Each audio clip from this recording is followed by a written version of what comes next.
while every homesteader in Rockbridge County raced to raise balloon frame cabins. Before the first snow, a 42-year-old widow named Ingrid Larson was still digging in late September. The sound of her spade cutting through Dakota clay carried across the prairie in steady rhythm. 3 strokes, pause, 3 more. Her neighbors called it a grave. They called her a fool for burying herself alive. She excavated 12 feet by 16 feet into a south-facing hillside. Her 8-year-old daughter, Anna, measured the dimensions with a knotted rope, marked in 1-foot intervals, calling out numbers in Norwegian-accented English. Cottonwood posts lined the excavation. The roof timbers weighted in neat stacks, each piece numbered in chalk. 60 days later, when temperatures plunged to 42 degrees below zero and winds sustained at 35 miles per hour for 3 straight days, the balloon frame cabins went cold. Room temperatures crashed to 21 degrees by dawn. Children shivered under every blanket their mothers could pile. But that widow's grave coasted overnight at 48 degrees with no fire burning. What did Ingrid Larson understand about the ground beneath the frost line that everyone else had missed? And how did her buried dugout become the difference between survival and catastrophe when the Dakota blizzard of '87 tested every shelter to its breaking point? The answer lay in knowledge carried across an ocean, in a woman's refusal to let pride kill her child, and in the simple physics of Earth that holds steady at 50 degrees, while the surface world freezes solid. The morning of September 23, 1886, found Ingrid Larson knee-deep in excavation work, while her neighbors hammered together their final cabin walls. Frost had already painted the buffalo grass silver 3 mornings running. Freight wagons carried news of early snow 2 counties north. Every sensible homesteader was finishing their structures. 1-inch pine boards over 2x4 studs. Tar paper stretched tight. Cedar shingles, if cash allowed. The standard pattern called for a 16 by 20-foot footprint. Single wall construction. Completion in 14 to 21 days if the lumber hauled clean from the railhead 12 miles south. Ingrid kept digging. Her excavation measured precisely 12 feet by 16 feet, cut into a gentle slope that caught the low winter sun. She worked methodically, benching the sides in 2-foot steps to prevent cave-ins. The measurements matched drawings in a leather notebook she kept wrapped in oilcloth. The notebook had belonged to her father. The pages showed earth-sheltered construction techniques from western Norway, where turf roof sheds maintained steady temperatures through winters that lasted 7 months. The back wall descended 7 feet from grade level. The front wall stood only 3.5 feet below ground. A sloped floor plan that would shed moisture and maximize headroom without requiring timber she could not afford. Anna sat cross-legged at the excavation's edge, sketching her mother's work in a smaller notebook. The child had her father's blonde hair and her mother's precise hands. She drew the benched walls, the drainage swale, the position of each cottonwood post. At 8 years old, she already understood that knowledge written down was knowledge that survived. Ola Larson had not survived. The memory lived in Ingrid's muscles. Every thrust of the spade carried the weight of that January morning in 1885, when she'd found him in their cabin, the pot-belly stove, cold, his skin the color of old snow. The thermometer outside had read 32 degrees below zero. Inside it had measured 18 degrees. The fire had died at 4 in the morning. By 7, hypothermia had claimed him. the cabin they'd built together following Samuel Fletcher's catalog plans. The cabin with vertical walls and a peaked roof and a stone chimney that announced civilization from miles away. The cabin that had killed her husband because it could not hold heat when the fire went out. She'd burned that cabin to the ground in March, sold the claim for enough to file on new land. 160 acres, a quarter mile from where Ole lay buried. This time, she would build with the earth instead of on top of it. Her father had taught her in the mountain valleys above Bergen. Peter Halverson had been a master builder who understood that soil below the frost line held steady year-round 48 to 55 degrees, regardless of whether surface air reached 90 in July or dropped to 40 below in January. The earth itself functioned as a thermal battery, storing and releasing heat with the persistence of geological time. "Mama," Anna's voice pulled her from memory. "Mr. Fletcher is coming." The freight wagon appeared on the wagon road, pulled by a team of matched bays. Samuel Fletcher sat the driver's bench reins easy in his hands.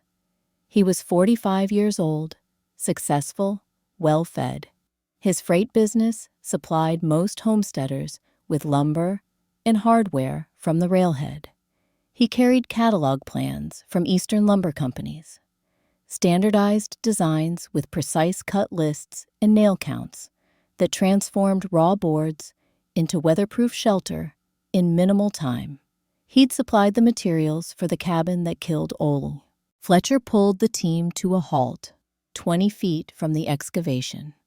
He studied the work without dismounting. His gaze moved from the benched walls to the drainage swale to the neat piles of earth flanking the site. "Mrs. Larson," his voice carried the careful politeness men used with women they considered damaged. "You're digging your own grave." Ingrid straightened. Soil streaked her work dress.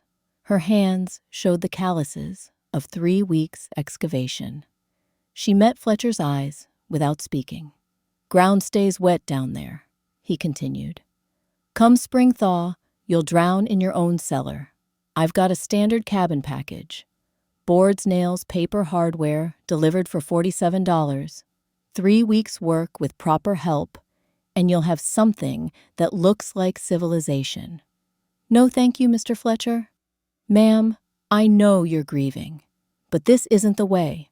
A woman alone, no man to do the heavy work. You need a proper cabin before winter." Anna's pencil had stopped moving. The child watched her mother's face. "I have what I need," Ingrid said. "Good morning." Fletcher's jaw tightened. His freight business operated on narrow margins. Each dugout represented lost revenue, lumber that would not be sold, hardware that would not be needed. Every homesteader who learned to build with earth and cottonwood poles instead of pine boards threatened the economics that kept his family fed. He gathered the reins. When that hillside collapses, on you don't come asking for help digging out. The wagon moved on. Anna returned to her drawing. Ingrid returned to her spade. 3 strokes. Pause. 3 more. The rhythm of a woman who had learned that safety came from what you built with your own hands. By October 5th, the excavation had reached full depth. Ingrid's measurements showed the floor crowned, 1/2 inch from center to edges, encouraging any moisture to drain toward the perimeter. She'd cut a drainage swale 18 inches wide by 12 inches deep around the uphill perimeter, falling 1 inch per 8 feet to carry snowmelt and rain away from the structure. Below the floor, she'd laid a French drain system, 4 to 6 inches of fieldstone that would intercept groundwater before it reached the living space.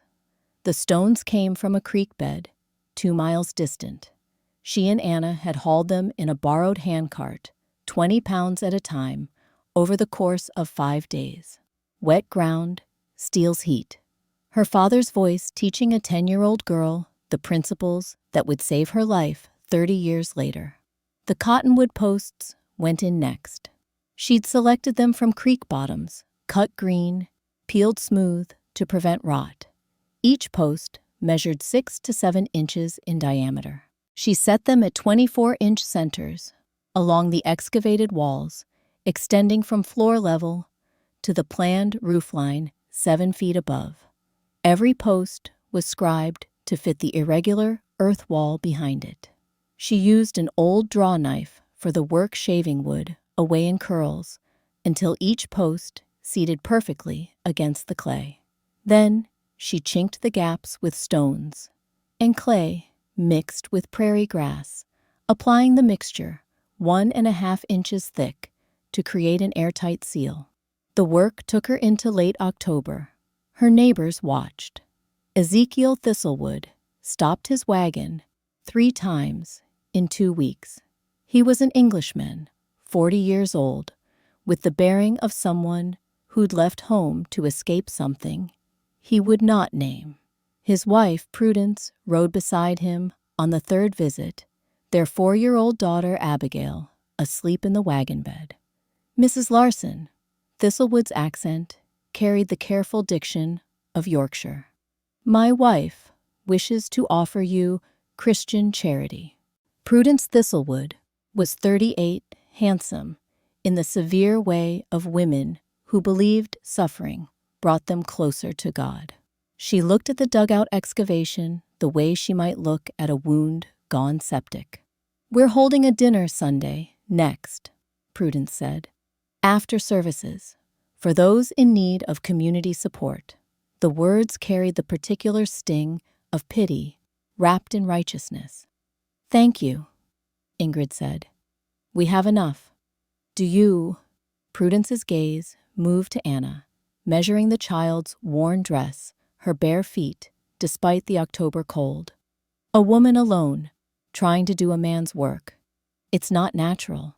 It's not Christian. My husband is dead, Ingrid said quietly. Not my faith, not my hands. The Bible teaches proper roles. A woman's place is in the home, not digging in the dirt like some savage. Anna had stopped sketching. The child's face had gone still in the way children learned when they heard their mother insulted. Ingrid set down her tools. She walked to the wagon, stopping close enough that Prudence had to look up to meet her eyes.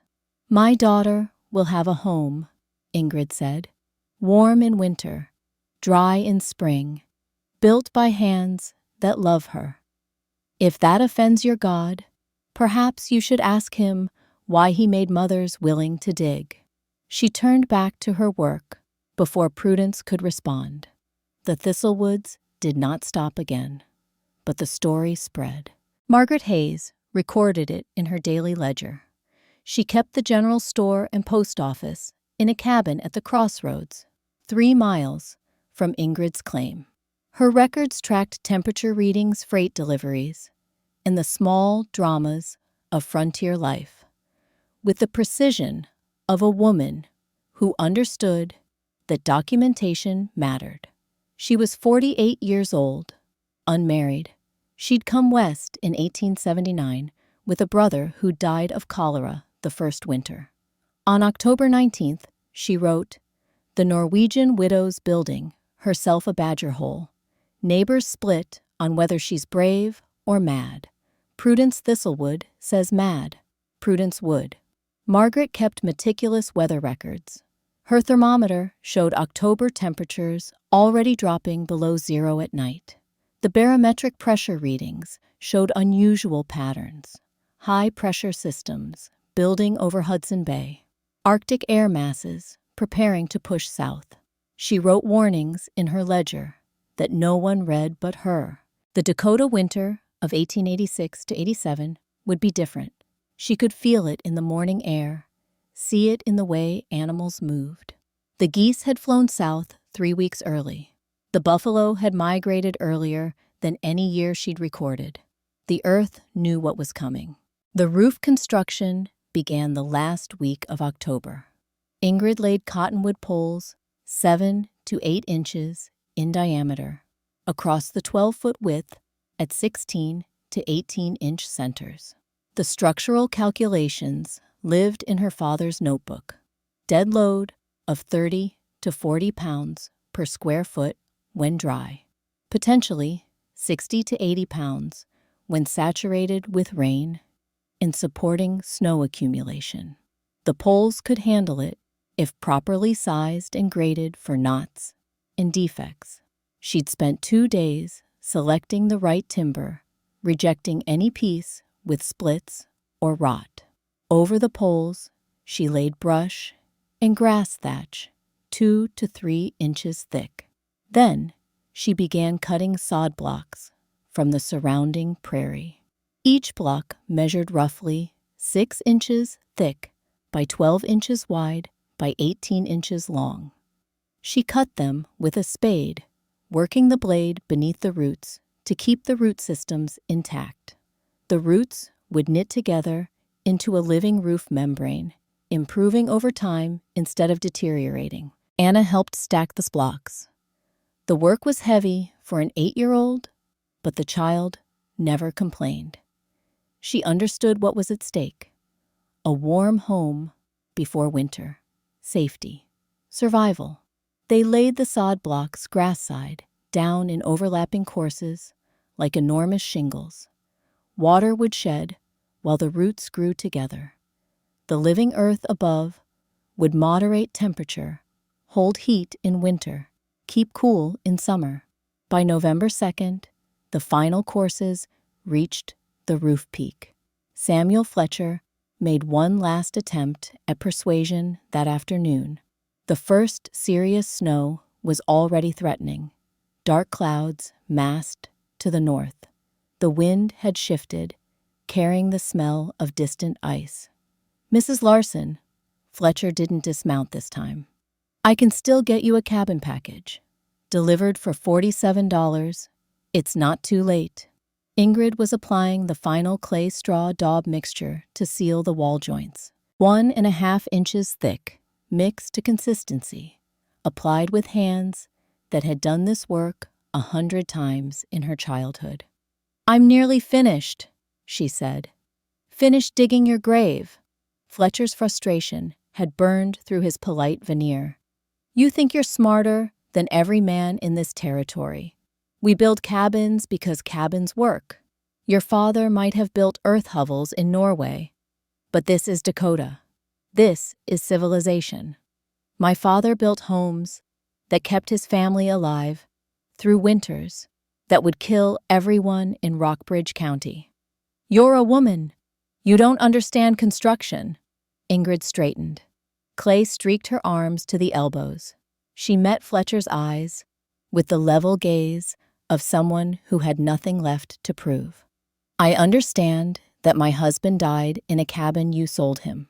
I understand that when the fire went out, the walls couldn't hold heat for 4 hours. I understand that the soil 4 feet down stays at 50 degrees all year.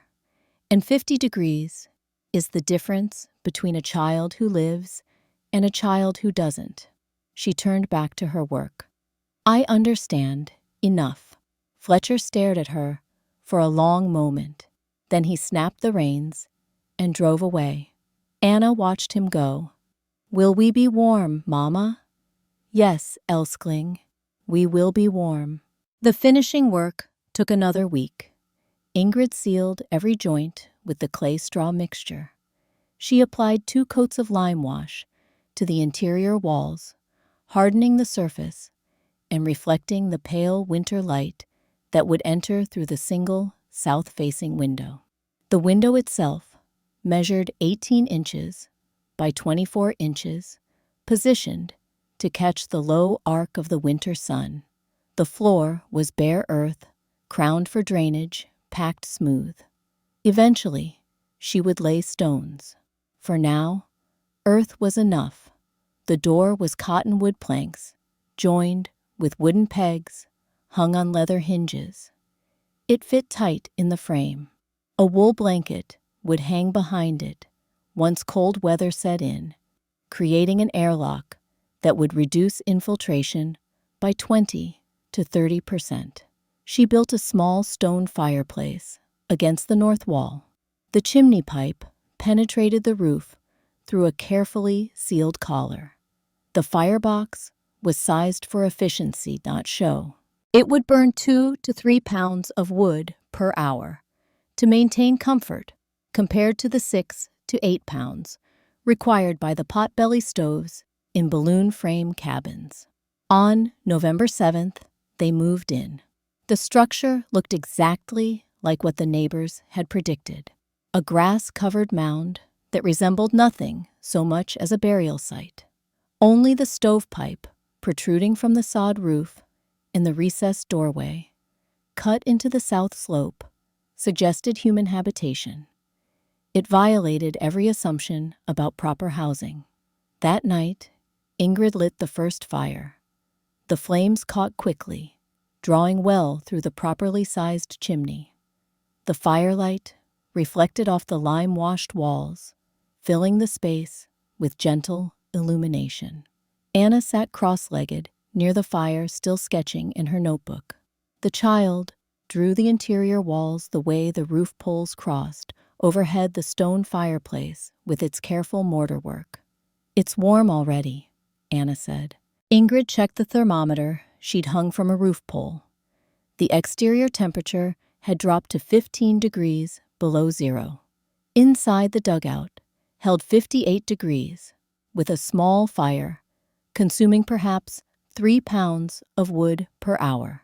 She added the measurements to her own notebook: temperature, time, fuel consumption, the documentation that would either validate her father's teachings or prove her a fool. By midnight, the outside temperature had dropped to 22 below. Inside, with the fire banked low, the dugout coasted at 54 degrees.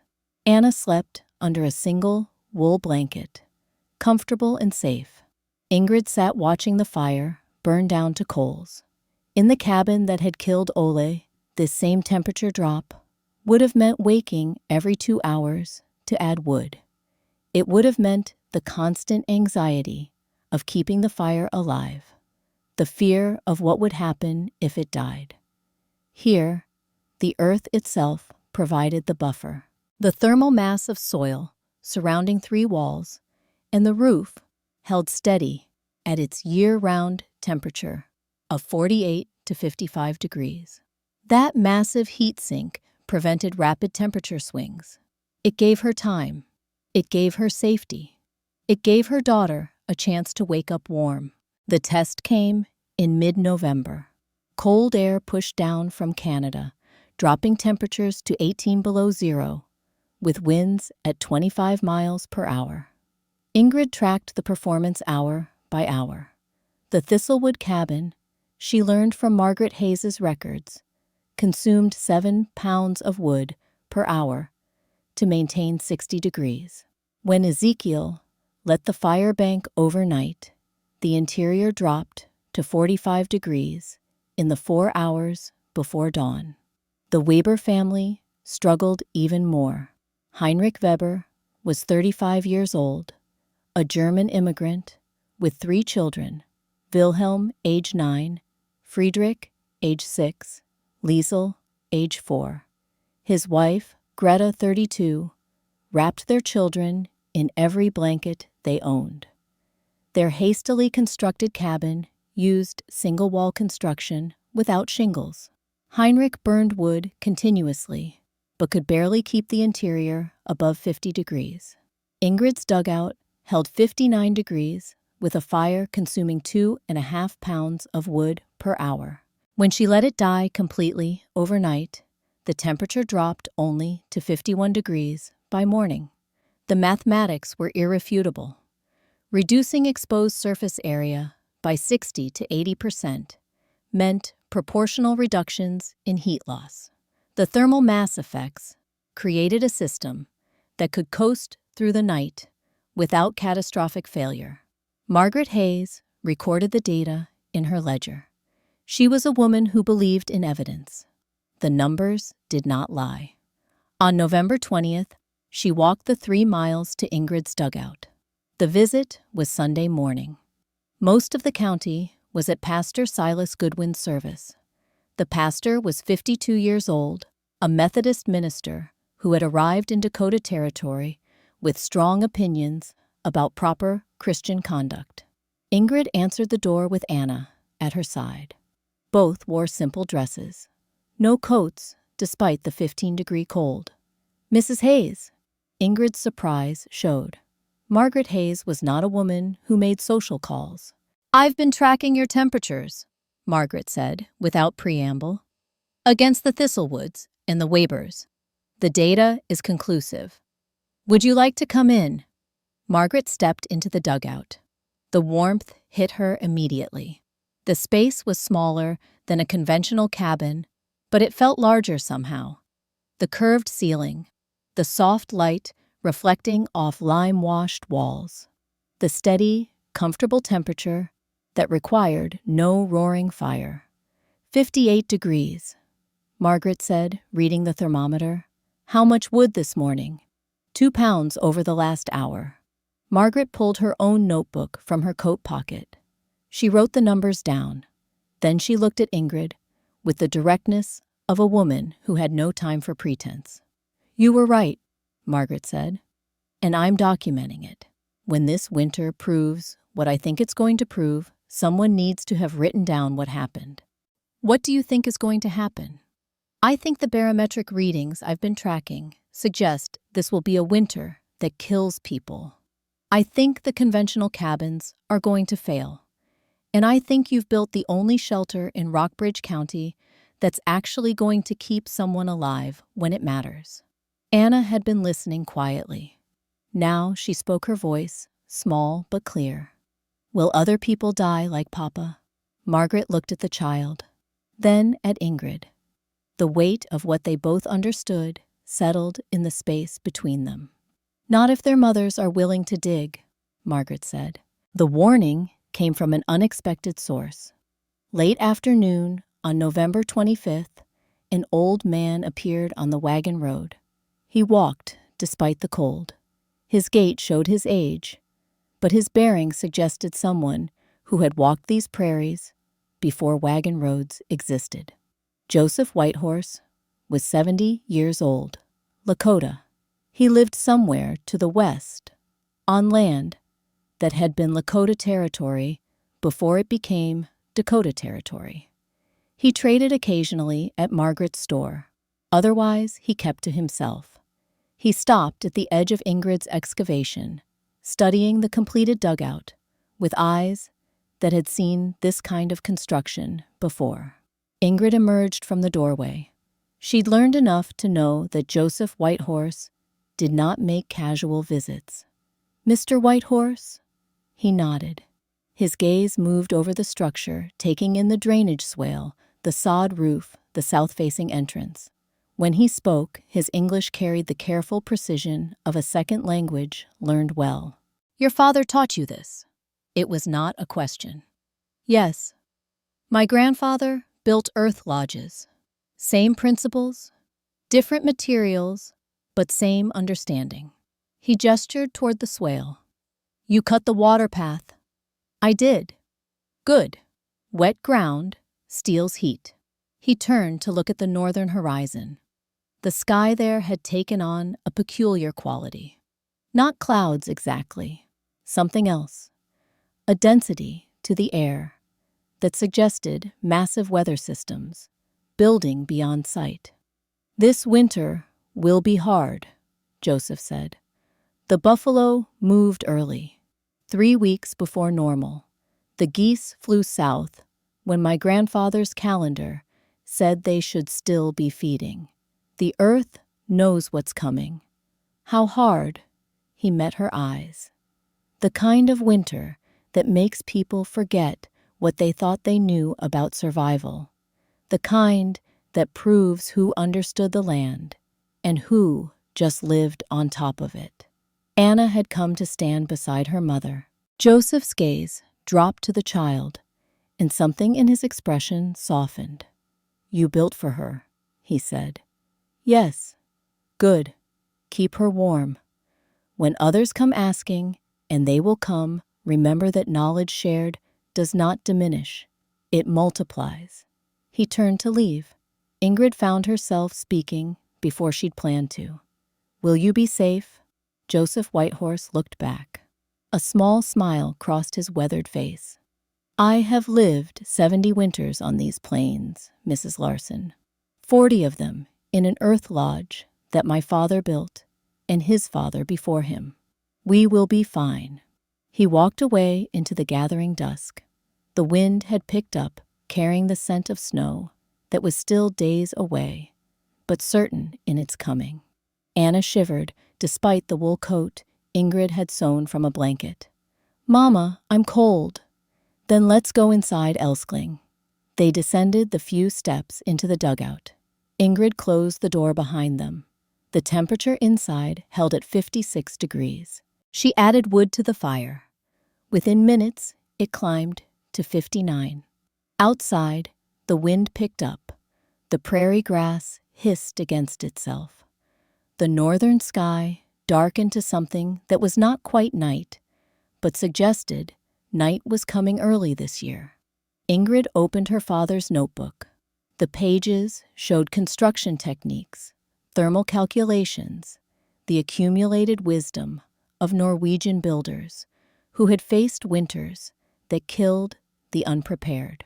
On the final page in her father's careful handwriting was a phrase in Norwegian, "Jorda lever aldri om varme." The earth never lies about warmth. She translated it for Anna, teaching her daughter the language of her grandfather's wisdom. Then she closed the notebook and set it aside. The work was done. The shelter was built. The winter was coming. And when it came, when the Dakota blizzard of '87 descended with its 42 below temperatures and its 35-mile-per-hour winds, when conventional cabins failed and children shivered and men's pride crumbled in the face of physics, they did not understand. When all of that happened, this dugout would prove that a widow digging in the dirt knew more about survival than every man who'd called her a fool.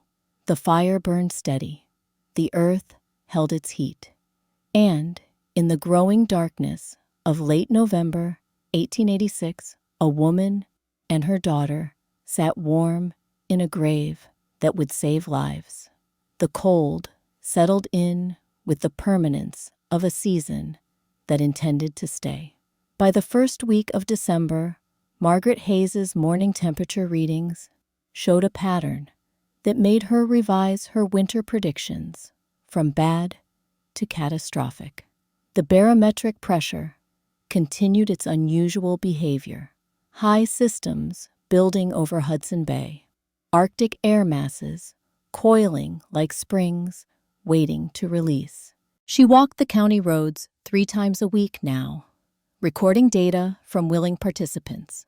The Thistlewoods, the Webbers, 3 other homesteading families scattered across the township, and Ingrid Larson, whose dugout had become the outlier in every calculation Margaret performed.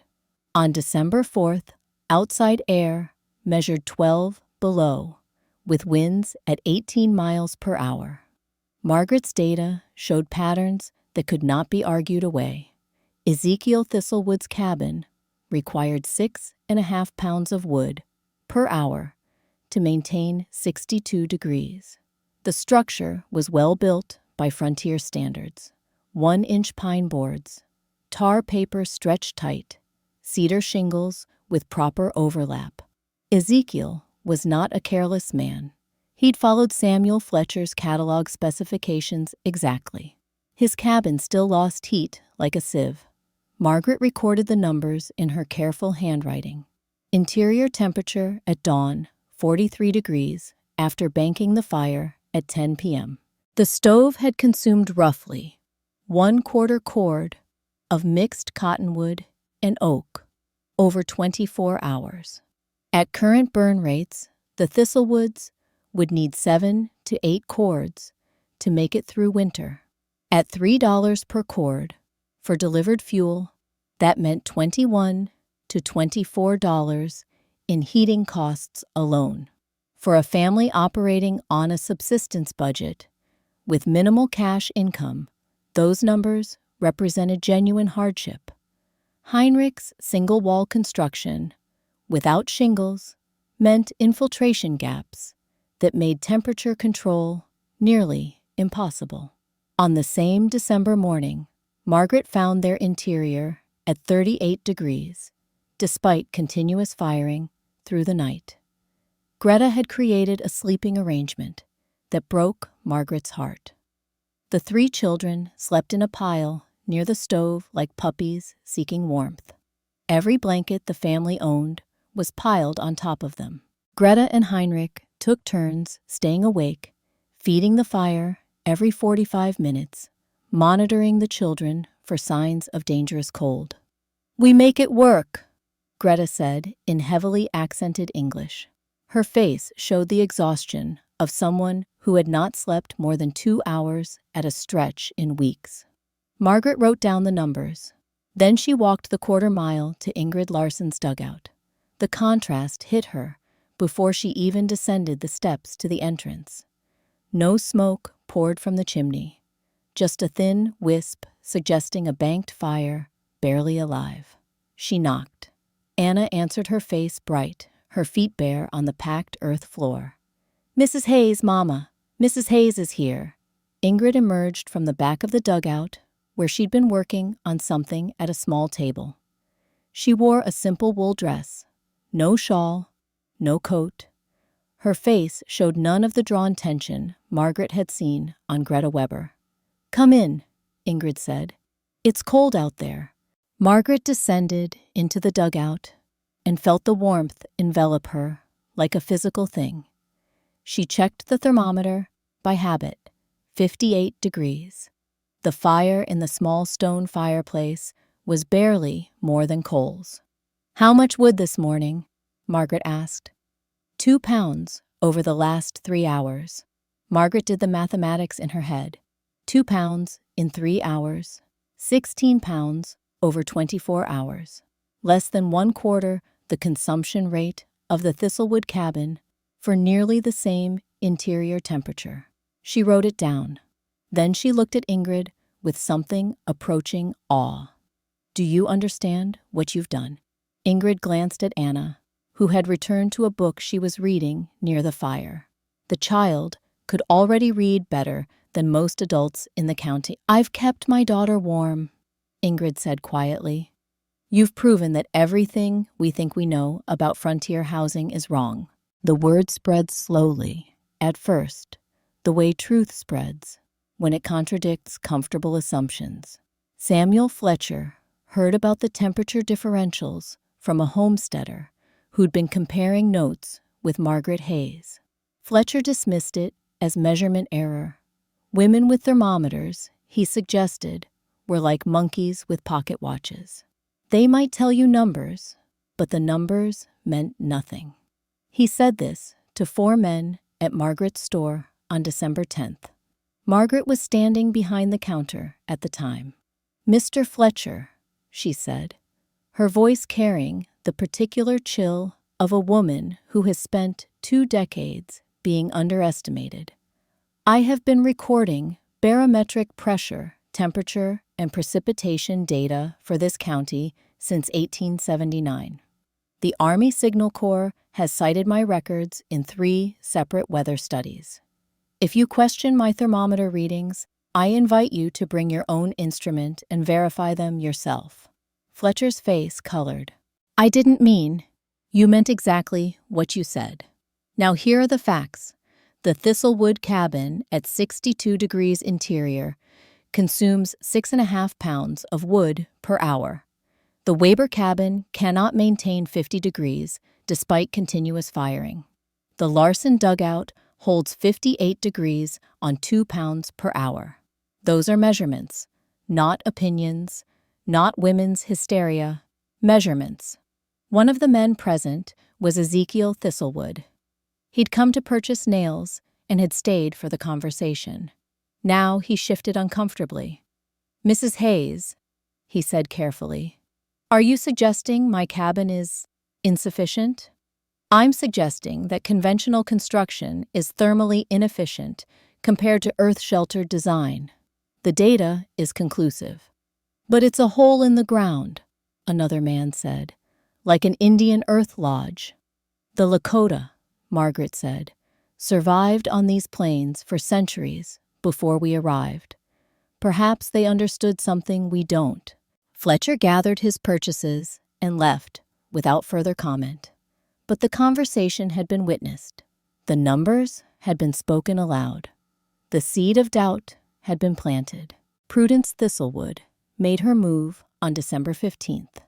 She arrived at Ingrid's dugout in late afternoon, accompanied by two other women from the sparse community, Clara Henderson and Ruth Morrison, both wives of homesteaders, both members of Pastor Goodwin's congregation. Ingrid was outside splitting wood. Anna was helping stack the split pieces in a covered area beside the dugout entrance. The child's hands showed the roughness of work, but her face was bright. She was warm enough, fed enough, safe enough. Mrs. Larson, Prudence's voice carried across the frozen ground. Ingrid straightened the splitting maul in her hands. Mrs. Thistlewood. The three women approached.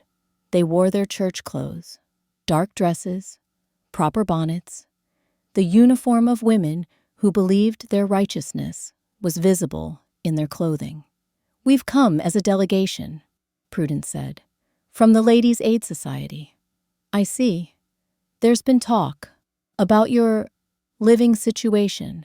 Some of us feel it's inappropriate for a woman and child to be living like this, in a hole, like animals."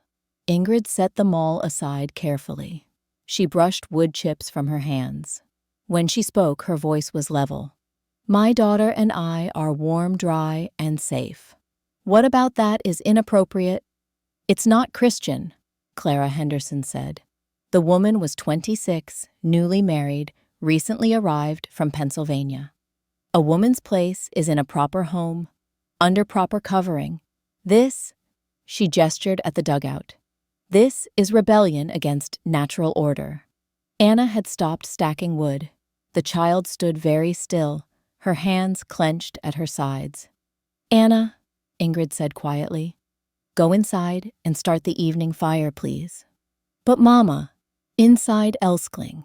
The child obeyed, but slowly, looking back at the three women with an expression that suggested she was memorizing their faces for future reference. When Anna had gone, Ingrid turned her full attention to her visitors. "My husband died in a proper home," she said. "He froze to death in a cabin with 4 walls, in a peaked roof, and everything the catalog said was civilized. I found him at 7 in the morning with frost on his eyelashes and his skin the color of old snow. So you'll forgive me if I'm not impressed by your definitions of proper." Prudence's mouth tightened. "We're trying to help you. By telling me I'm doing it wrong. By suggesting my daughter would be better off if I'd built the same kind of structure that killed her father. By offering you a place in the community," Ruth Morrison said. She was older than the others, 45, with the tired eyes of a woman who had buried 3 children. "You're isolated here. Alone. It's not healthy. I'm not alone. I have my daughter. I have my work. And when this winter proves what I think it's going to prove, I'll have the satisfaction of knowing I chose knowledge over pride." "Knowledge," Prudence's voice rose. "You learned this from your heathen father in Norway. That's not Christian knowledge. That's pagan earth worship." The words hung in the cold air. Ingrid looked at Prudence Thistlewood for a long moment. Then she picked up the splitting maul. "My heathen father kept his family alive through winters that would kill everyone in Rockbridge County in 3 days. His pagan earth worship is the reason my daughter will wake up warm tomorrow morning. Your Christian knowledge is the reason Greta Weber's children sleep in a pile like freezing animals. She placed another log on the chopping block. Now, if you'll excuse me, I have work to do. The earth doesn't care about my theology. It just cares whether I understand physics. The splitting maul came down. The log split clean. Prudence and her delegation left without another word. That night, Ingrid held Anna close by the fire.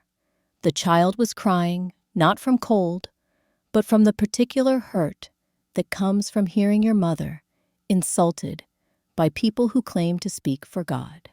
"Why do they hate us?" Anna asked. Ingrid stroked her daughter's hair. The question deserved an honest answer. "They don't hate us, Elskling. They're afraid." "Afraid of what?"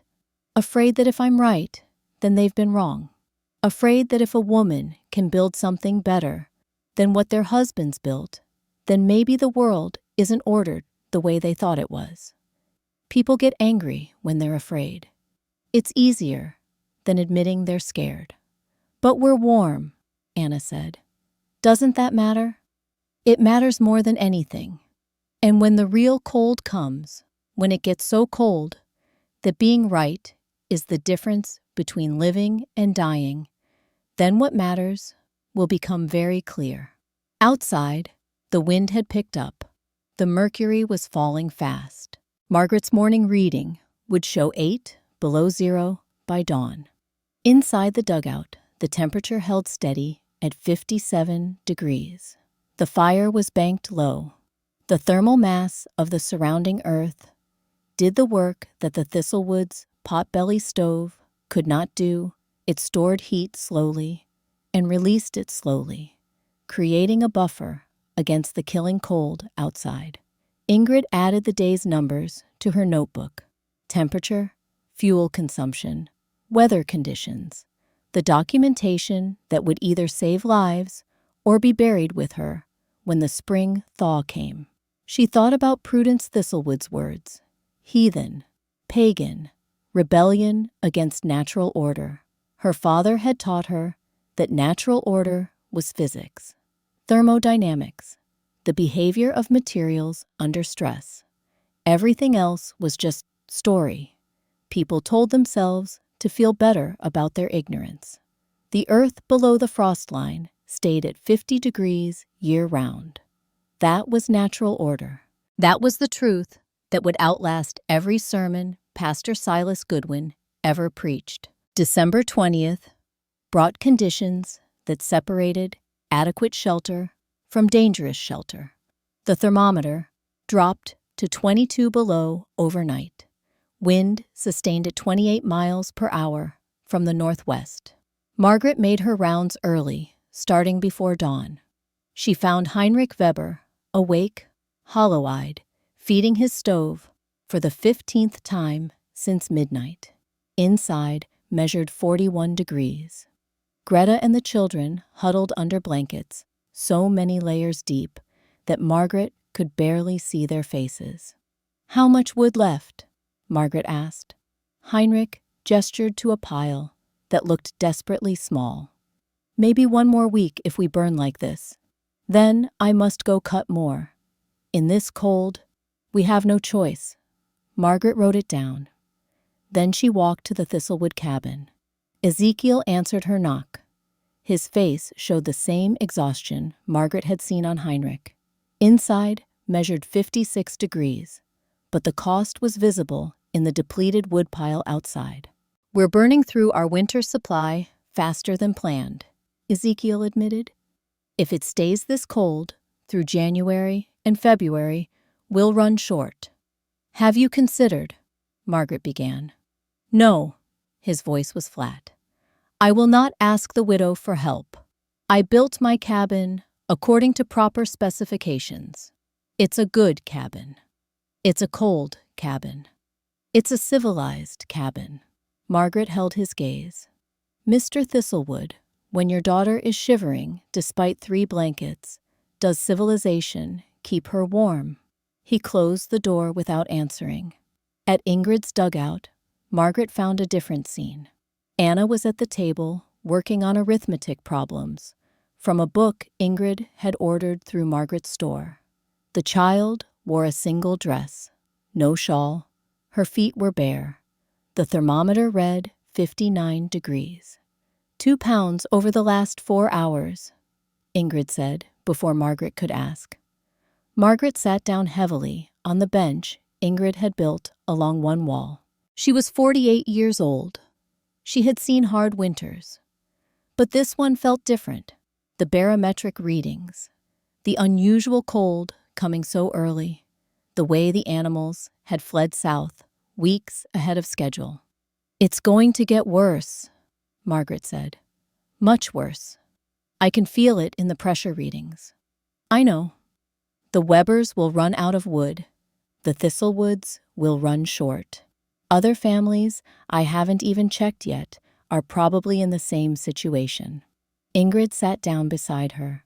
Anna continued working on her arithmetic, but the child was listening. She was always listening. "When they come," Ingrid said quietly, "we'll help. You have space for maybe 6 extra people. There are 20-30 people in cabins that are going to fail. Then we'll fit 6, and we'll teach the others how to build properly for next year. If they survive this year." The words sat between them like a third presence. The mathematical reality of inadequate shelter meeting inadequate fuel supplies, meeting catastrophic cold. Anna spoke without looking up from her arithmetic. "Mama can teach them now, before it gets worse." Both women looked at the child. Anna's pencil moved across the slate in careful numbers. Her voice had been matter of fact. A simple solution to a simple problem. "No one will learn from me," Ingrid said gently. "I'm a woman. I'm Norwegian. I built in the dirt like a savage. They won't listen until they have no choice." "Then we wait," Margaret said. "Then we wait." Christmas came on a Saturday. Pastor Silas Goodwin held services in the Thistlewood cabin, the largest structure in the loose community that passed for a congregation.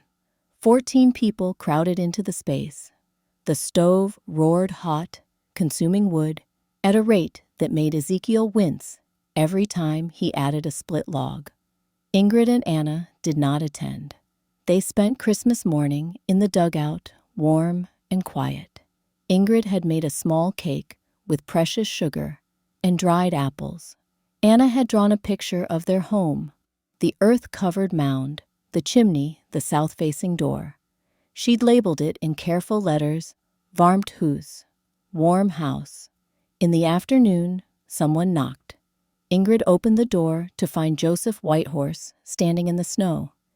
He carried a bundle wrapped in canvas. "Mr. Whitehorse?" Ingrid's surprise was genuine. "Please come in." The old man descended into the dugout. He looked around with the same careful attention he'd shown on his first visit. Then he nodded satisfied. "You've done well." He held out the bundle. "Buffalo meat, smoked, for winter." Ingrid took it carefully. The weight was substantial. "This is too much. It is payment." "For what?" "For proving that the old ways work. When my people lived here, we knew the earth was a friend. Then the settlers came and built houses that fought the earth instead of working with it. They called us primitive. They called us savages. You built the old way. You proved it works. That is worth more than buffalo meat." He turned to Anna. "You are learning from your mother." "Yes, sir." "Good. Someday you will teach others. The knowledge will continue." He moved toward the door. Ingrid stopped him with a question. "Mr. Whitehorse, do you know what's coming this winter?" He paused. "My grandfather had a saying, when the buffalo run early and the geese fly south, in fear the sky is remembering the ice. This winter, the sky is remembering something very old, very cold." "How cold?" "Cold enough that the difference between wisdom and pride will be measured in lives." He looked at her directly. "You have wisdom. Your neighbors have pride. When the ice comes, wisdom will save who it can. Pride will kill who it must. Then he was gone, climbing back into the December cold. Anna held the bundle of buffalo meat. Mama, what did he mean about the sky remembering? Ingrid closed the door. Outside, the wind was picking up again. The barometric pressure would be dropping. Margaret would record it in her ledger. The pattern would continue. I think he means that sometimes the weather does things we haven't seen before. Things so extreme we don't have recent memory of them. But the earth remembers. The animals remember. And if we're wise, we listen to what they're telling us. That night, the temperature dropped to 28 below zero. In the Thistlewood cabin, Ezekiel burned through another quarter cord of wood. In the Weber cabin, Heinrich contemplated the shrinking woodpile and wondered if his family would make it to spring. In the dugout, Ingrid banked the fire at 10 p.m. and went to sleep. At 2 a.m., with no fire burning, the interior measured 53 degrees. At 6 a.m., 51 degrees. Anna never woke. She never shivered. She slept warm and safe, while the earth held the temperature that would keep her alive. New Year's Day, 1887. Margaret Hayes began the year with a barometric reading that made her double-check her instrument. The pressure had dropped faster overnight than any decline she'd recorded in 8 years of systematic observation. She walked through brutally cold morning air to Ingrid's dugout. "Look at this," she said, showing Ingrid the numbers. "This is warning of a major system. Something big." Ingrid studied the figures. She'd learned to read weather data from watching Margaret work. The pattern was unmistakable. High pressure building to the north, low pressure approaching from the west. When they met, when those systems collided over the Dakota Territory. When? Ingrid asked. Soon. Days, maybe. A week at most. How bad? Margaret met her eyes. I don't know, but I've never seen readings like this. Not even close. That afternoon, Ingrid walked the quarter mile to the Thistlewood cabin. She knocked. Prudence answered her face, hardening when she saw who it was. "Mrs. Thistlewood," Ingrid said. "I'd like to speak with your husband. He's resting. This is important." Ezekiel appeared behind his wife. "I'm awake. What is it, Mrs. Larson?" Ingrid chose her words carefully. "Margaret Hayes has been tracking barometric pressure. The readings suggest a major storm system is approaching. Worse than anything we've seen this winter. I wanted you to know. If you need shelter, my door is open." Prudence's face flushed. "We have shelter. We have a proper Christian home." "I'm sure you do," Ingrid said quietly. "I'm just saying that if the storm is as bad as Margaret thinks, thermal mass matters more than theology." Ezekiel's jaw tightened. "We'll be fine, Mrs. Larson. Thank you for your concern." Ingrid nodded. She'd done what she could. She walked back to her dugout through air so cold it burned her lungs. Anna was waiting. "Will they come, Mama, when it gets bad?" "I don't know, Elskling. Pride is a powerful thing. More powerful than wanting to be warm." Ingrid pulled her daughter close. "We'll find out." The temperature on January 10th, 31 below zero. The temperature on January 12th, 35 below. The temperature on January 15th, 38 below, with winds at 20 miles per hour. And still, the barometric pressure fell. Margaret's readings showed the system building. The high pressure over Hudson Bay, the collision course with Pacific moisture, the atmospheric conditions that would create something rare, something dangerous, something that would test every assumption about survival on the Dakota frontier. On the evening of January 17th, Ingrid stood outside her dugout and watched the northern sky. The clouds there had a peculiar quality. Dense, heavy, the color of old iron. The wind had a smell to it, like metal, like blood, like the particular scent that comes before something breaks. She went inside and checked her supplies. Wood stacked and dry, food stores adequate, water containers filled, the sleeping arrangements ready to expand if needed. Anna was already asleep, her breathing steady and peaceful. Ingrid sat by the banked fire and opened her father's notebook one last time. The pages showed the accumulated wisdom of generations who had faced killing cold and survived. On the final page, written in Norwegian, "When the storm comes, those who worked with the earth will live. Those who fought against it will learn." She closed the book. Tomorrow was January 18th, 1887. Tomorrow, the Dakota blizzard would arrive.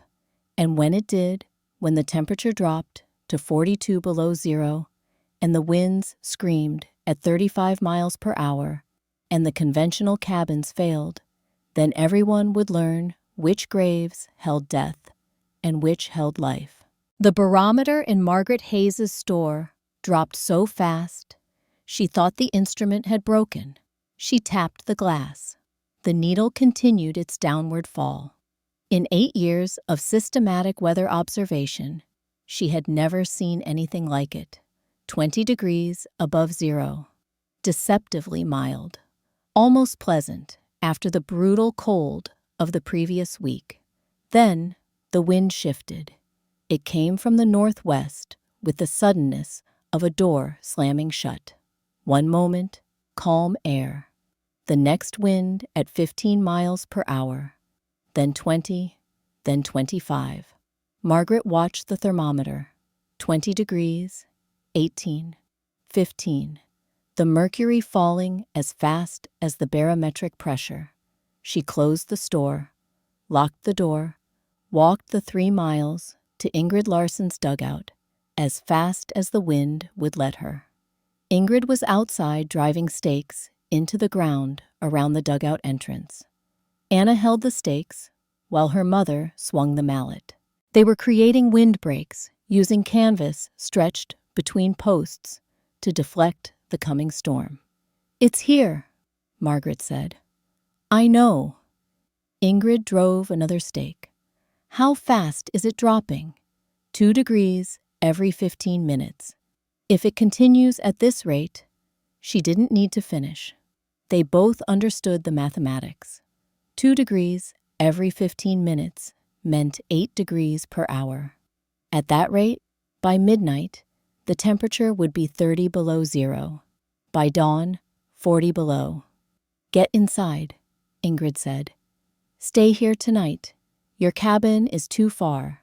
Margaret didn't argue. She descended into the dugout while Ingrid and Anna finished the windbreaks. By the time they came inside and secured the door, outside, air had dropped to 8 degrees above zero. The wind was screaming at 30 miles per hour. The Dakota blizzard of 87 had arrived. 6 o'clock in the evening. Margaret checked her pocket watch, then the thermometer. 8 below outside. Wind gusting to 45 miles per hour. Inside the dugout, 57 degrees, with Ingrid's fire consuming 3 pounds of wood per hour.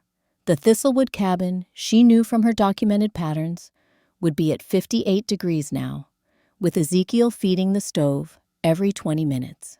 8 pounds per hour. Their wood supply, carefully calculated to last through February, disappearing at a rate that made mathematical sense only if you ignored what would happen tomorrow and the day after. In the Weber cabin, Heinrich would be burning wood as fast as he could split it. 49 degrees inside maybe. The small box stove, unable to keep pace with heat loss, through walls that had never been designed for this kind of assault. Prudence Thistlewood watched her husband feed the fire for the 16th time in 4 hours. Their wood supply was shrinking before her eyes. The pile outside visible through the window, looking smaller every hour. "Ezekiel," she said quietly, "at this rate, we'll be fine." His voice was sharp, too sharp. the voice of a man trying to convince himself. Their daughter Abigail sat wrapped in blankets near the stove. The child was 4 years old. Her face was flushed from the stove's heat, but her feet, extending beyond the blanket's reach, looked pale. Prudence knelt beside her daughter, touched her feet. They were cold. Not dangerously cold yet, but cold enough to worry a mother who understood that 4-year-olds had less body mass to maintain temperature. "She needs another blanket," Prudence said. "We're using all the blankets." "Then she needs to be closer to the fire. Any closer, and she'll burn herself." Prudence looked at her husband, saw the fear he was trying to hide behind competence, saw the way his hands shook slightly as he added wood, saw the mathematical reality he wasn't ready to face. They were burning through their winter wood supply in a single night. 9 o'clock in the evening, 22 below, wind howling at 35, sustained, unrelenting. The Thistlewood cabin had consumed 1/4 cord of wood in the last 6 hours. Inside, measured 54 degrees, despite continuous firing. Air infiltration through nail holes and bore joints meant the cabin exchanged interior air more than once per hour.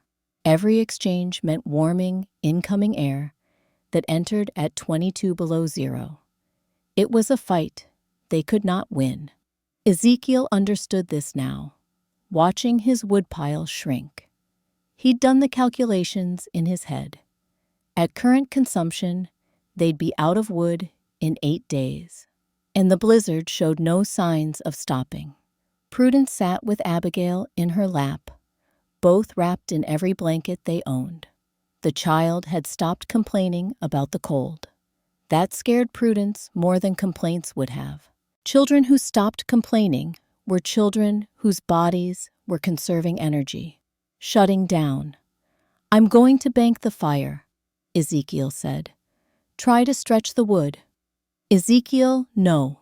It's too cold. We don't have a choice. If we burn through everything tonight, what do we do tomorrow or the day after?" He banked the fire over Prudence's objections, covered the coals with ash, closed the damper to reduce airflow. Within 30 minutes, inside, air dropped to 48 degrees. Abigail began to shiver. 11 o'clock at night, in the dugout, Ingrid banked her fire as she did every night. The small flames disappeared beneath a layer of ash. The combustion slowed to nearly nothing. Anna was already asleep, comfortable, under a single wool blanket. Margaret sat at the table, writing in her notebook by the light of a single candle. "You're not worried?" Margaret asked. Ingrid checked the thermometer. 56 degrees. "About what?" "The fire going out. The fire's job is to boost temperature during waking hours. The Earth's job is to hold baseline overnight. 50 degrees from the thermal mass. 6 or 7 degrees from residual heat. That's all we need." Margaret wrote this down. Then she looked at Ingrid with something close to reverence. "You understand something no one else does." "I understand what my father taught me. That's all. It's everything." Outside, the wind howled. Outside air plunging toward 30 below. In conventional cabins across Rockbridge County, families huddled around dying fires and tried not to think about what would happen if the wood ran out. In the dugout, the temperature held steady. The thermal mass did its work. The earth that everyone else called a grave was proving to be the warmest shelter in the territory. 2:30 in the morning, January 19th. Ezekiel Thistlewood woke to interior air that had dropped to 41 degrees. The banked fire had gone out completely. The coals were dead. He rose from the bed, his breath visible in the dim light from the single window. His hands shook as he tried to restart the fire. The stove was cold, so cold that the metal had contracted, creating gaps in the firebox that prevented proper draft. He stuffed kindling into the firebox, struck a match. The flame caught, then died.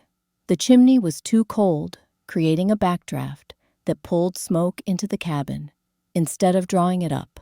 He tried again and again. Each failed attempt eating precious matches, wasting time, while the temperature continued to drop.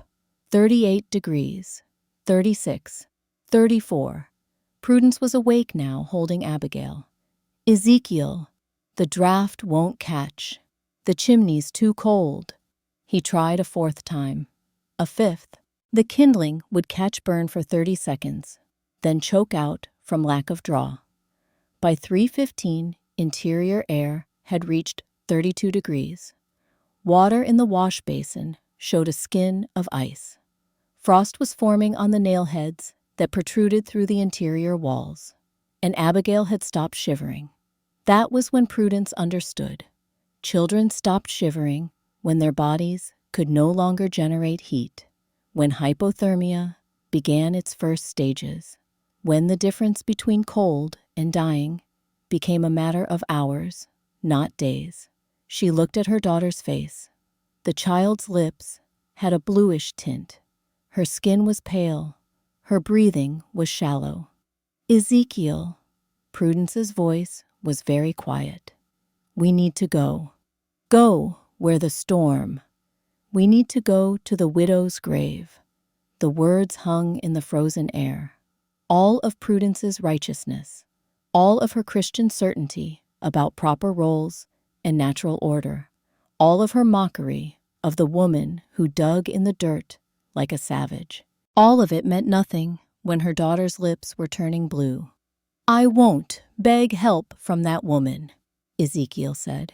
Prudence looked at him, looked at their daughter, made a choice that would define the rest of her life. Then I will. 5:45 in the morning. 38 below outside. The wind had not stopped. Prudence Thistlewood wrapped Abigail in every blanket she could carry and walked a quarter-mile through darkness and wind that tried to kill her. Ezekiel did not stop her. Pride kept him in the cabin, but it was a hollow victory. His daughter was leaving. His wife was leaving. And he was staying behind with his proper Christian home and his dying fire and his conviction that he was right. Prudence's hands were numb by the time she reached Ingrid's dugout. She could barely feel them well enough to knock, but she knocked, pounded on the door with the desperation of a mother who understood that minutes mattered. Ingrid opened the door to find Prudence Thistlewood standing in the pre-dawn darkness, frost on her eyebrows, her daughter's face barely visible in the cocoon of blankets. For 3 seconds, neither woman spoke. Then Prudence said the words that broke her. Please, Abigail, my husband won't. I'm sorry we mocked you. Ingrid stepped aside. Anna, get extra blankets. Mrs. Hayes, make room near the fire. Prudence stumbled down the steps into the dugout. The warmth hit her like a physical thing. 54 degrees, no roaring fire, no desperate wood consumption, just steady, impossible warmth that her proper Christian cabin could not provide. She unwrapped Abigail near the fire. The child's lips were definitely blue now. Her skin was clammy. She wasn't shivering. All the signs of first-stage hypothermia that Prudence had feared. Ingrid knelt beside them. When did she stop shivering? An hour ago, maybe more. Ingrid touched the child's forehead, her hands, her feet. Then she looked at Anna. Bring the spare blankets, the wool ones, and heat water on the fire. She turned to Margaret. We need to warm her slowly. Too fast, and we shock the system. Margaret was already heating water. Ingrid wrapped Abigail in dry wool blankets, holding the child close, using her own body heat as a gradual warming source. Anna brought a cup of warm, not hot water with a little sugar dissolved in it. Small sips, Ingrid said, just to get her core temperature up. Prudence watched this woman she'd called heathen and pagan save her daughter's life with competence that came from knowledge, not prayer. Watched her give orders with the quiet authority of someone who understood thermal physiology better than Prudence understood Scripture. After 20 minutes, Abigail's lips began to pink. After 40 minutes, she started to shiver. The shivering was good. It meant her body was fighting back, trying to generate heat. After an hour, the child opened her eyes. "Mama," Prudence broke. The tears came in great, wrenching sobs that she couldn't control. All her righteousness, all her judgment, all her certainty about proper roles and Christian order, it had nearly killed her daughter. And the woman she'd mocked had saved her. Ingrid said nothing. She simply held the blankets around Abigail and added a small amount of wood to the fire. The dugout temperature climbed to 57 degrees. Abigail fell asleep in the warmth, her breathing steady, now her color returning. Prudence looked at Ingrid through tears. "I'm sorry. God forgive me, I'm so sorry." "Don't apologize to me," Ingrid said quietly. "Apologize to your daughter. She's the one who nearly died because adults were too proud to learn." 7 o'clock in the morning, 40 below outside, wind at 30 miles per hour. The dugout now held 7 people: Ingrid, Anna, Margaret, Prudence, Abigail, and 2 more who arrived just after dawn. Ezekiel Thistlewood, his pride finally broken by the reality of a cabin that had dropped to 27 degrees inside. And Pastor Silas Goodwin, who appeared at the dugout entrance without apology, without explanation, simply saying, "The Lord sent me here." Ingrid looked at the man who had questioned her Christianity, her choices, her right to build as she saw fit. The pastor was 52 years old, 2 decades of preaching about proper Christian conduct. None of it had prepared him for this. "The Lord doesn't care who digs," Ingrid said. "Come in." The 7 people created crowding that tested every aspect of Ingrid's thermal management. The carbon dioxide levels required careful ventilation.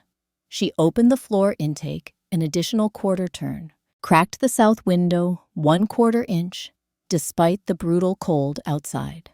The body heat from 7 people added roughly 1,200 BTU per hour to the space. The thermal mass absorbed it and redistributed it evenly. Inside air stabilized at 58 degrees, with only 15 pounds of wood added over 6 hours. Ezekiel Thistlewood sat against the wall, watching Ingrid manage the space with quiet competence. His daughter was alive. His wife was warming. His cabin, his proper civilized Christian cabin, had failed catastrophically.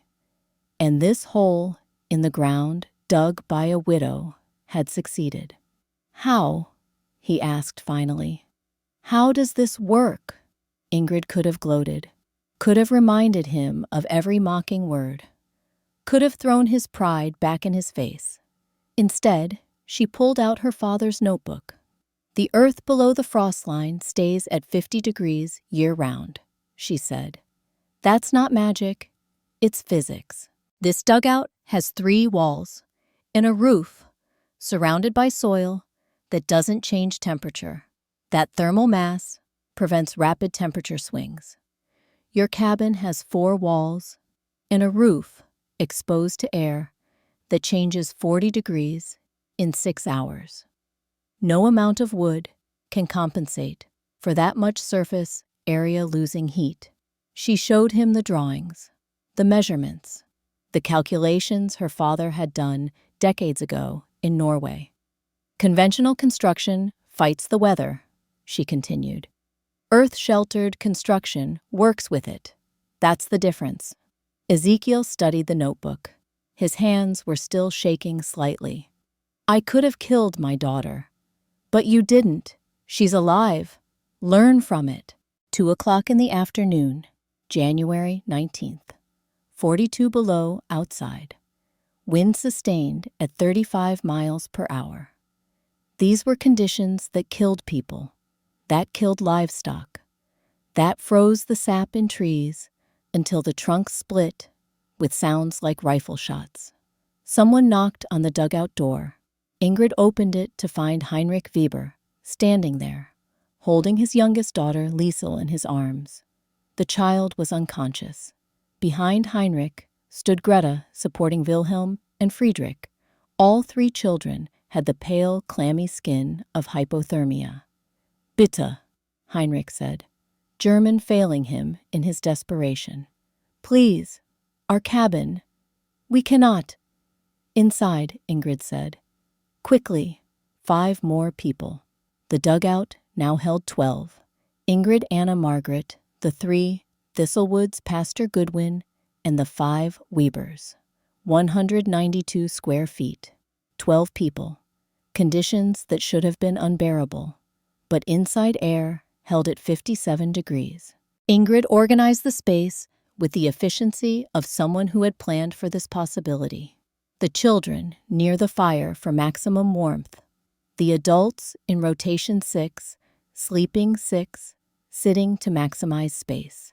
The ventilation adjusted again to handle 12 people's carbon dioxide output.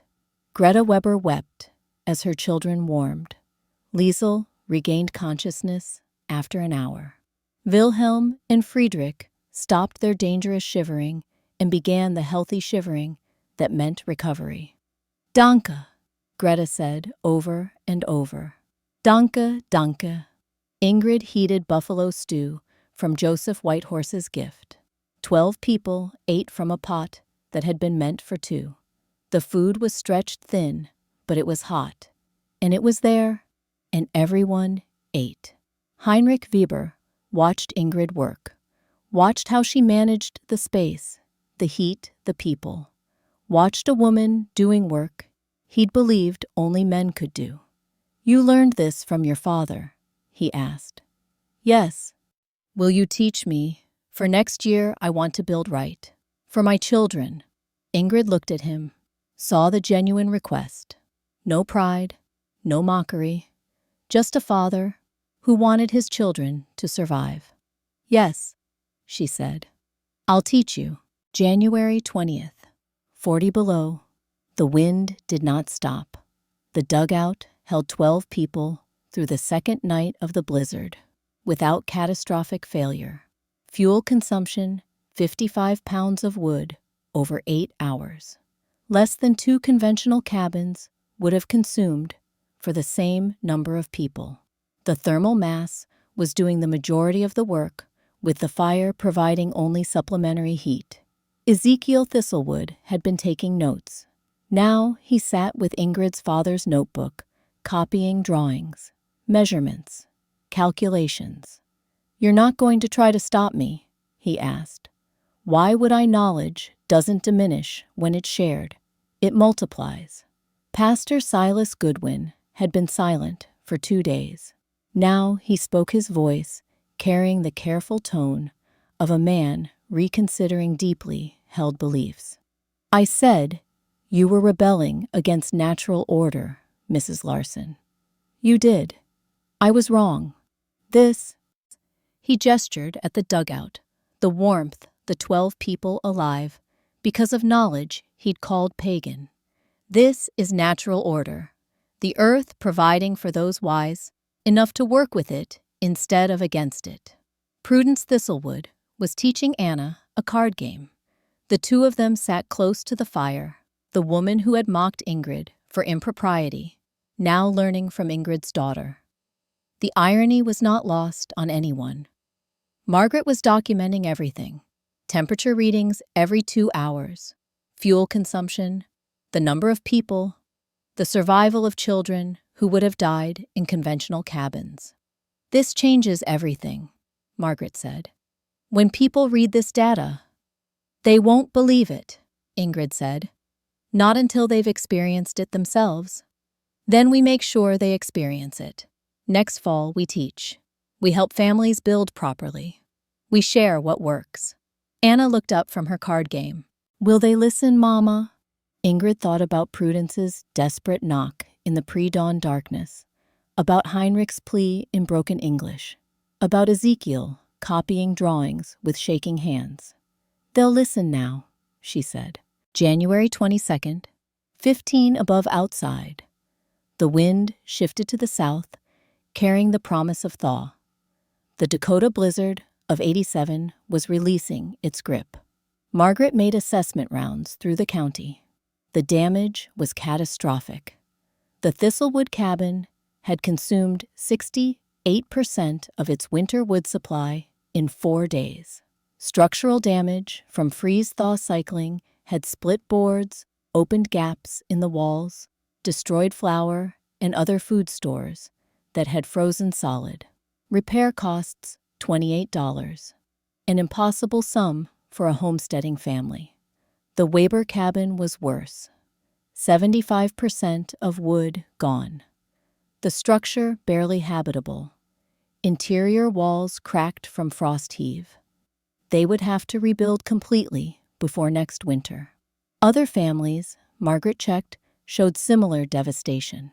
Wood supplies depleted, food destroyed, children who survived but showed signs of cold injury that would affect them for months.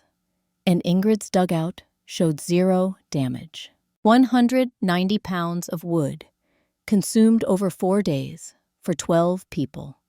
No structural damage, no frozen food stores, no cold, injured children. The mathematics were irrefutable. Margaret wrote it all down, every number, every comparison, the documentation that would prove what Ingrid had known all along.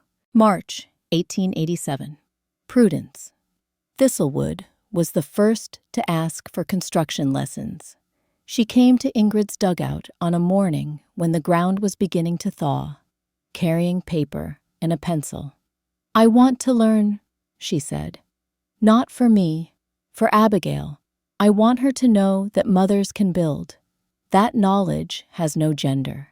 That survival doesn't care about propriety. Ingrid taught her, showed her the excavation techniques, the drainage systems, the structural calculations. Prudence took notes with the intensity of a woman who had learned that pride was dangerous and knowledge was life. By summer's end, 8 families had begun dugout construction. 3 of them led by widows who, like Ingrid, had lost husbands to conventional cabins and refused to let it happen again.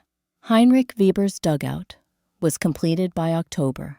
Ezekiel Thistlewood built one as well, keeping his cabin as a workshop, but moving his family underground for winter.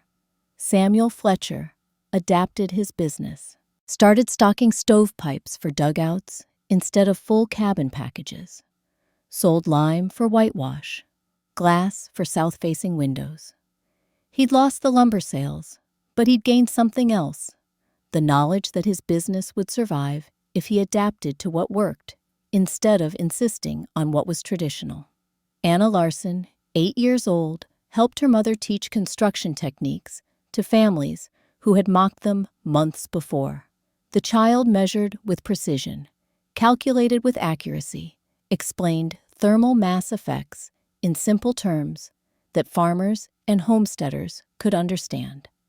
Years later, she would become a civil engineer, one of the first women in the profession. She would design bridges and buildings and water systems. But she would always say that she learned engineering in a dugout in Dakota Territory from a mother who understood that the earth never lied about warmth. Margaret Hayes's final ledger entry for the winter of 1886 to 87 was dated March 30th. Ingrid Larson proved nothing about women, she wrote. She proved that thermal mass has no opinion about who understands it. She proved that knowledge requires no gender survival, accepts no prejudice, and wisdom will always outlast pride. 12 people lived because one widow was willing to dig. 12 people learned because one woman was willing to teach. The Dakota blizzard of '87 killed livestock, destroyed crops, bankrupted families. But in Rockbridge County, every child survived. Because sometimes the difference between life and death is measured not in prayers or propriety, but in the simple physics of Earth that holds steady at 50 degrees while the surface world freezes solid. Ingrid built with the ground instead of on top of it, and in doing so, she bought time, because on the worst night of wintertime is the warmest thing you can own. Born. Epilogue. Ingrid Larson died in 1924 at the age of 80.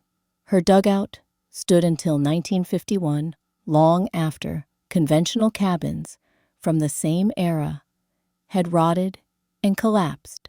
Anna visited it one last time before the county filled it in, standing in the space where her mother had taught her that knowledge, not gender, determined survival. The techniques Ingrid taught spread across the northern plains. Earth-sheltered construction became common in areas where conventional housing had proven inadequate. Thousands of families survived winters they might not have survived otherwise. Today, sustainable architecture firms across America design earth-sheltered homes that use the same principles Ingrid's father taught her in Norway. 50% reduction in heating costs, 60 to 80% less energy consumption than conventional construction. The same thermal mass effects that kept Anna Larson warm in 1887, keeping modern families warm in the 21st century. Physics doesn't discriminate. Thermal mass operates the same for everyone who understands it. The Earth still holds steady at 50 degrees below the frost line. And wisdom, when shared freely, still multiplies instead of diminishing. On the coldest night of winter, that wisdom is still the warmest thing you can own.